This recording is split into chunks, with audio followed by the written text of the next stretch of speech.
Friends, welcome to Biology Made Easy.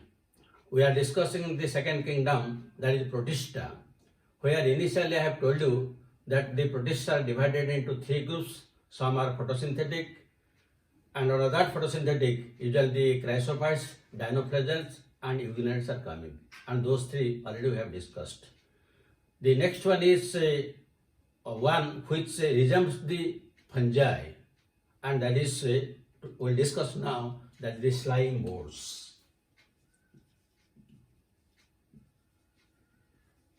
So these slime molds, these are saprophytic protists. Saprophytic protists, and we can call them also fungus-like. Fungus-like protists also we can tell it, because it has some behavior like that of the fungi, though it has also some plant character, animal character. I will tell you in the right time, but still common it is known as fungus-like protist. Usually, if we will discuss its habitat, it usually grows on lawns or in vegetations which are moist, because usually if you go to its nutrition, usually it feeds on twigs and leaves, and it ingests organic materials. So since it ingests organic materials present in twigs and leaves, that is why it usually grows in moist conditions, particularly the lawns or where there is vegetation is present. Its structure is very simple. Now usually the slime molds, since it is coming under Protista, so naturally they are unicellular and eukaryotic. Usually they consist of single cells like this. Single cells are there. But what happens, sometimes these single cells, they fuse with each other to give rise to a multinucleate organism like this. This is a multinucleate organism. This is known as plasmodium. Now I will come about this plasmodium at two different places. Here we are discussing plasmodium, which is slime mold, and here the plasmodium is an English word. But again, when we will discuss protozoans, there will come across plasmodium vivax, which causes malaria, but that's the name of the genus. So there, when we will write plasmodium, that should be written in italic letters, but since we cannot write in italic letters, that must be underlined. So when it is underlined, it is the plasmodium vivax, which causes malaria. That is the name of the genus. But when we simply write plasmodium without underlining or without italic, that means it is a slime mold. This is very important. Otherwise, if question comes, the answer may be wrong. You should see whether it is written in italic or in this natural form. So this is the plasmodium. That means it is a mass of protoplasm formed by fusion of so many cells. And usually this plasmodium is slimy to touch. Sometimes you might have marked, sometimes in plants the leaves are slightly yellowish in nature, and if you touch them, you will find it is slimy in nature. That is nothing, that they are the slime molds, the plasmodium. And in search of food, usually what happens, usually it will grow in size like this, engulfing more and more food material. Again, it will increase in size, engulfing more and more food materials. This is how it increases. Suppose today you see that the yellow portion in the leaf is here. In the next 1 or 2 days, you find it may be here. And in another 3-4 days, you will find it here. It grows rapidly, engulfing more food materials within it and increases in size. And sometimes you will find the entire leaf may be slimy to touch. It is because of these slime molds. So there is no other structure. Now if we discuss it's another important thing, here cell wall is not there. Only you will find the outer membrane is the cell membrane. No cell wall, and you will find only cell membrane. Cell membrane. Now let us discuss how it reproduces itself, how it multiplies itself. So coming to the reproduction, it reproduces vegetatively. So in vegetative method, there are again two things. Number one is fragmentation. In fragmentation, what happens? The mass of protoplasm. This is the large mass of protoplasm. Now somehow if it will divide into two parts, then it gives rise to two different slime molds. That is only fragmentation. The second one is sclerotia formation. Sclerotia. Now usually sclerotia is a very hard structure in which this is the plasmodium. Under unfavorable conditions, it is surrounded by a thick wall under unfavorable conditions, and this is known as sclerosium, because singular will be sclerosium.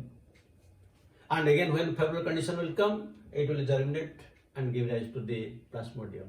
This is vegetative method. You will discuss the asexual method of reproduction. In asexual method of reproduction, it almost resembles to that of fungi. That is why it is known as fungal protist. So suppose this is one mass of, suppose this is one, this is plasmodium.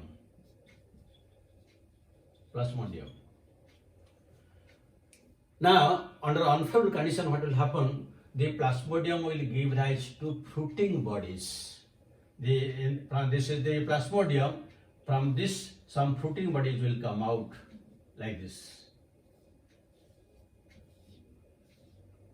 These are the fruiting bodies. And in this respect, it resembles the fungi, because fungi have fruiting bodies like the ascomycetes, basidiomycetes. And above these fruiting bodies, which is commonly known as the upper top, the top part, this is known as sporangium. In the tip of this sporangium, the spores will be produced. So these are the spores. Now, when the spores are dispersed from the sporangium, now this is the spore. When the spore is formed, here there will be meiosis. So it is initially 2n. The fruiting bodies are 2n, but when the spores are formed, there is meiosis. So now the spore is haploid. This spore is haploid. This is N. But this spore is very, very important from extension point of view. Why? Because this spore is surrounded by a true wall. It is surrounded by a true wall, and this wall, we can write it as a true wall. And true wall means it is made up of cellulose. And the cellulose is a plant character. And because it is surrounded by a true wall, it can resist all the adverse conditions, and it can be blown away in the wind, so that it can reach the far of places where, that means the distribution of this takes place like molds. The spores can be blown away by wind, and in all adverse conditions, these spores can be present. It can resist itself because of this true wall. That is very, very important character, and it is also presence of cellulosic true wall is a plant character. Now, when the spore will germinate, it can germinate in two different ways. In one method, the spore will germinate to give rise to some irregular structures like this, which is known as myxoamoeba. or it may give rise to structures like this, having two flagella, one small and one bigger. Two are there, and here you will this cell is known as swarm cell. Swarm cell.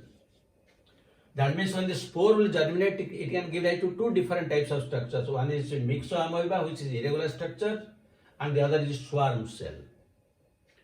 Now, this swarm cell may withdraw its flagella and it can be converted to myxoamoeba. So that possibility is also there. So, next what happens? These are all haploid. The swarm cell is haploid, the myxoamoeba is haploid. Now, there will be sexual reproduction. In sexual reproduction, what happens? This is one myxoamoeba, then this can be another myxoamoeba. These two can fuse together and they will give rise to one zygote-like structure. One zygote-like structure. Or you can tell a new plasmodium is formed. This same thing can be happen in case of also swarm cell. But how they fuse, that is interesting again. When two swarm cells fuse, they fuse in their posterior side. Now this is one swarm cell, small flagella, large flagella, and the other is like this, small flagella, large flagella. Now these two will fuse in their posterior end, and the flagella will be withdrawn, and then that can also give rise to the similar structure which is 2M. That means either the two myxoamoeba can fuse together to give rise to this diploid structure, or the swarm cell can be converted to myxoamoeba and again fuse, or the third possibility is that two swarm cells, they combine in their posterior end and then they also give rise to this diploid structure. Now when this diploid structure is formed, then several such diploid structures can be fused together and to give rise to the plasmodium. This is the life cycle.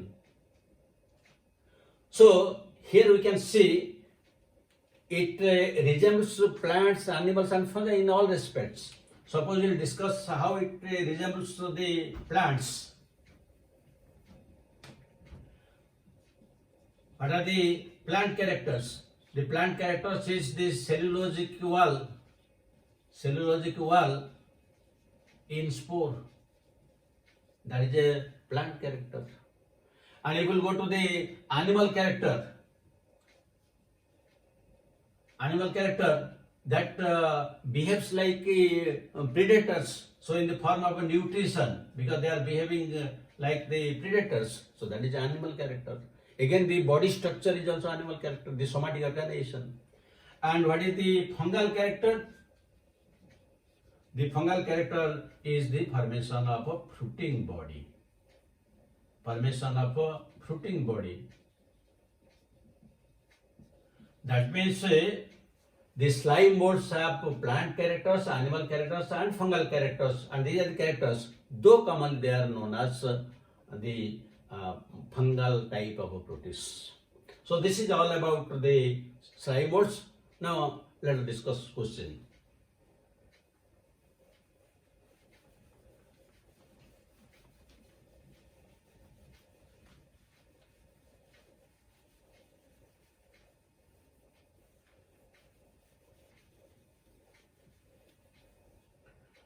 So one question you can take, which protist reproduces by forming fruiting bodies? This is a very good question. Now A choice you can go for euglena, B choice diatoms, C choice you can go for slime molds, and D choice none of the above. This one question. Then you can go for a second question.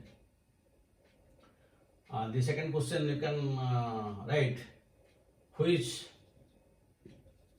protist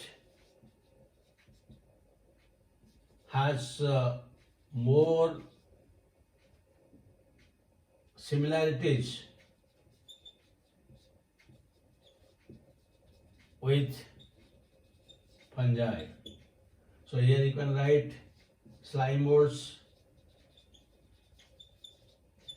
B choice you can write Nastiluca. C choice you can write the Euglena. D choice Paramecium. So these protists are very simple, easily you can remember. The entire life is not necessary, only certain information is required. I hope you have understood it perfectly. Thank you very much. God bless you. Have a good day.